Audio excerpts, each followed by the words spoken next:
Daqui 21 anos, o Brasil terá mais idosos do que crianças. O dado faz parte do estudo Projeção da População Brasileira, divulgado nesta quarta-feira pelo Instituto Brasileiro de Geografia e Estatística. O levantamento foi feito com dados envolvendo as 27 unidades da federação, criando panoramas até o ano de 2060. A pesquisa mostra que em 2039, o número de idosos com mais de 65 anos vai superar o de crianças de até 14 anos, acelerando o envelhecimento da população.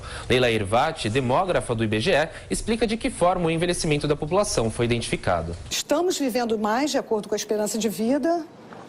Agora, viver melhor depende de outros fatores. O que explica esse envelhecimento é a queda na taxa de fecundidade total, que reduz o número de nascimentos ao longo do tempo. Essa queda ela é observada em todos os estados brasileiros.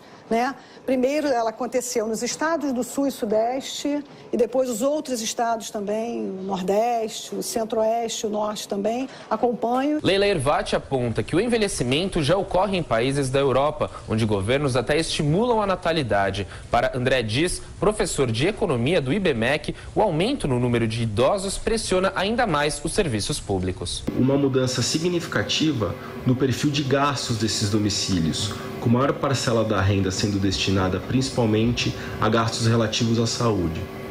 Então, desse aspecto, uma compressão dessa renda domiciliar média e uma mudança do perfil desses gastos tende a gerar maior pressão sobre os serviços públicos, além de todo efeito sobre a questão previdenciária.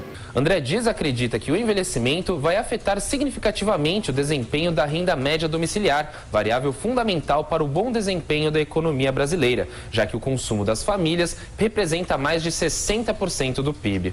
Para o coordenador de Direito e Prática Previdenciária da pós-graduação do CERS, Ivan Kertzmann, os dados do IBGE mostram que as normas previdenciárias atuais não contemplam as necessidades do país. Porque as regras atuais da Previdência Social brasileira permitem que um brasileiro possa se aposentar após 30 anos de contribuição mulher ou 35 anos de contribuição homem.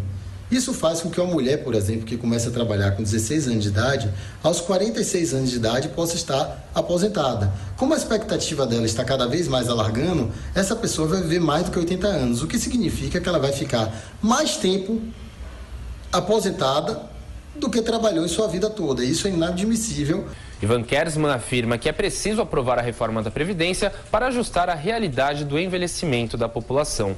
O estudo prevê que a população brasileira vai continuar a crescer até 2047, daqui 29 anos, chegando a cerca de 233 milhões e 200 mil pessoas. A partir de então, segundo o levantamento, o número de pessoas vai começar a cair, atingindo cerca de 228 milhões em 2060, recuando ao patamar previsto para 2034. O IBGE ainda traz um dado importante com relação à eleição deste ano. O país terá um acréscimo de 4 milhões de pessoas com 16 anos ou mais que estarão aptas a votar. E aí, professor, essas mudanças demográficas? É interessante que nos anos 50, anos 60, São Paulo, todo mundo gostava de dizer que era a cidade que mais cresce no mundo. E numa verdadeira forma bagunçada, era o caos, né? Basta ver, foi o processo de ocupação da Zona Leste, que se intensifica no pós-Segunda Guerra Mundial. Todo mundo achava ótimo. Aí chegou um prefeito, no início dos anos 70, Figueiredo Ferraz, falando, olha, São Paulo precisa parar. Aí houve todo um barulho. Foi manchete do Estadão. O Figueiredo falou, olha, precisa... e tinha toda a razão. Porque o slogan é São Paulo não pode parar. Não pode parar, E é a cidade que mais cresce no mundo. São Paulo, nos anos 50, na segunda metade da década de 50 do século XX, passou o Rio de Janeiro, maior cidade do Brasil, São Paulo e tal. Era necessário pôr a bola no chão. E o país cresceu muito rapidamente. Então, como nós destacamos no início do jornal, isso traz problemas de todas as ordens. Uma, no campo previdenciário. Nós temos de mudar. O Estatuto do Idoso no Brasil diz o quê? Você é idoso a partir de 60 anos. Imagina. Tanto que tem lugares agora, que eu já vi, que tem plaquinha assim, idoso, tem assim, preferencial para idosos acima de 80 anos. Eu já vi. Por quê? Porque eu vejo nas agências de correio, né, aqui na região, ou em lugar que tem exames e tal. Então isso mudou, né? As pessoas têm uma vida de trabalho hoje muito mais longa e tal. Então essa questão da previdência é interessante, como nós já tínhamos destacado. Tem a questão das casas, elas não são adequadas para pessoas com mais idade. Por outro lado, a circulação do transporte coletivo. A gente vê tanto ônibus, metrô, Tem de mudar. A cidade, as calçadas, são adequadas aos que têm mais idade? Não. As pessoas vão saltando, parece um mar tenebroso da Lua. É buraco para tudo que é lado. Então tudo isso acabou mudando, né? Você tem uma outra sociedade, foram criados outros hábitos, acabou a história. Então hoje as famílias têm dois. A urbanização leva historicamente à diminuição da população. Historicamente, o processo de urbanização diminui a população e tal. Na sociedade urbana, você também não tem mais aquelas grandes famílias. Nós aqui fomos diminuindo por razões econômicas. Na China, em certa época, agora eles estão alterando, houve a proibição, só podia ter um filho. A política do filho único. A política do filho, porque é bom lembrar que pode parecer uma coisa, e é uma coisa autoritária, mas há uma razão econômica. Chegou uma hora que não dava, você tinha uma população enorme. A Índia, se continuar com esse crescimento demográfico, vai passar a China.